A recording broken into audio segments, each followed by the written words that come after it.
all-new Audi A3 Sedan, and as a designer we are really proud of the result because we have been putting a lot of work into that car.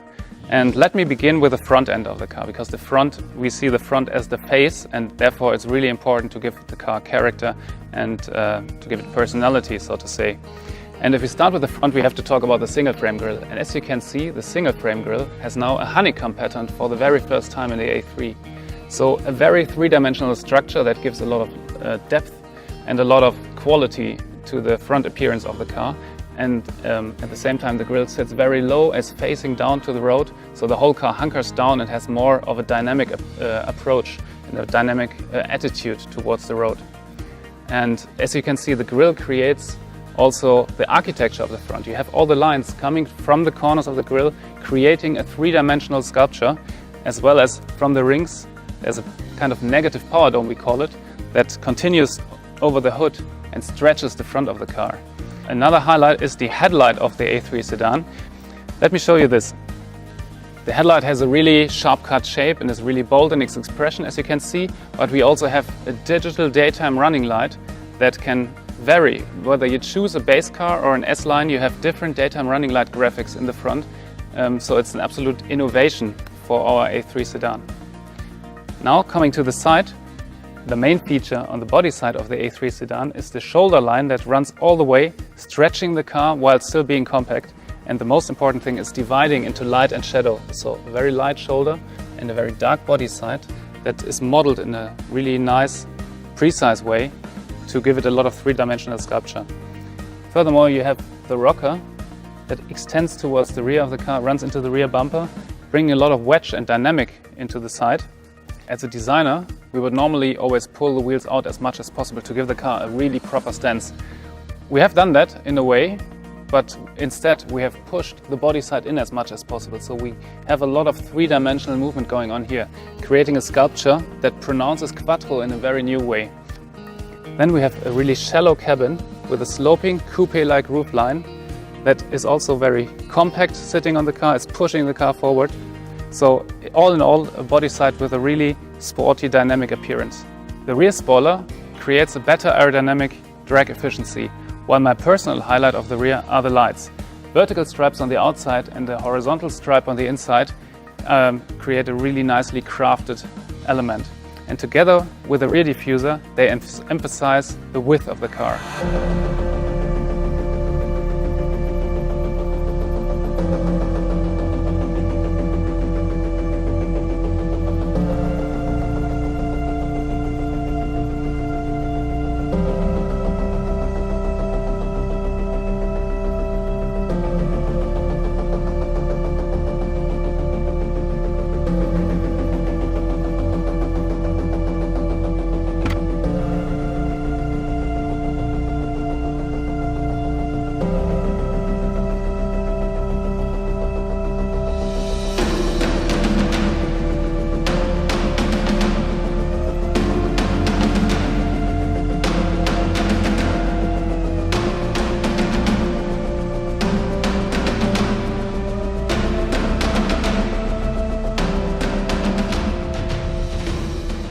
Now let's talk about the interior of the A3. We have a sketch here with which I can describe you the interior perfectly.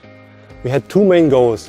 We wanted to follow the car's sporty nature, and we wanted to integrate the new digital content. We wanted to have a completely different layout from the passenger to the driver. That's why we used the air vents to create on the passenger side a very horizontal feeling, diving in from the side right into the steering wheel. And on the steering wheel we have a very cockpit-like feeling by putting the air vents on top of the IP. This separates the passenger from the driver. Coming from the sketch, we now see the interior in the reality. You can see all the proportions and dimensions. The air vents on top that really create this immersive cockpit, and then the very wide passenger section that creates this super slim dashboard. In between we have the black panel element that contains the MMI touch, and we really designed it in a way that it appears to be super thin. We have the glossy surface that goes all around the corner. Coming to the center console, we follow the same principle. We have a nice trim part that surrounds the black panel area. Inside the black panel area we have the new shifter design. And this is a shift by wire, which enabled us to make it very small. And this enables us to give a new spacious feeling in the center console. For example, the storage unit in the front where you put your mobile phone.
If we take a look at the user interface of the new A3, we see that this is a whole new car generation.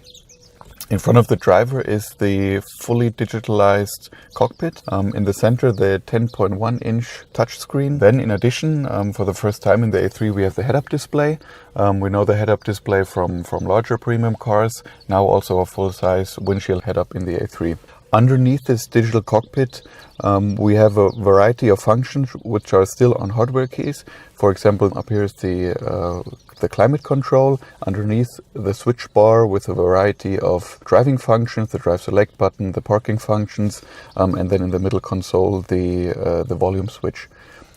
If you go back up to the touchscreen, we have all the infotainment functionality up here, and the interaction with the MMI is only with touch, and of course with a new generation of speech, which I can start here at the steering wheel. In the center screen, as I said, we have the touch screen.